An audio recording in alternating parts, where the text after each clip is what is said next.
How far, crypto page journalist? Give us updates now.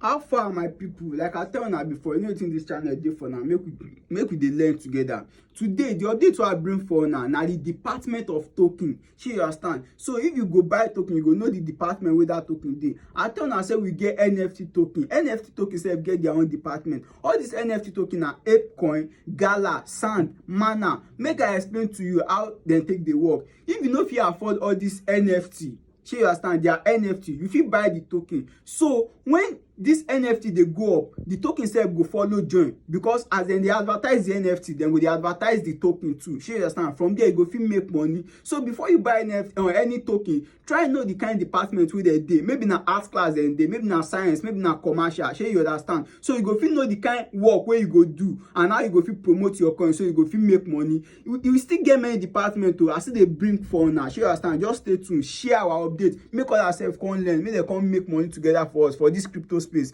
Shey you understand? No go anywhere, keep sharing so you go fit make money and go dey give una free updates wey fit make una money.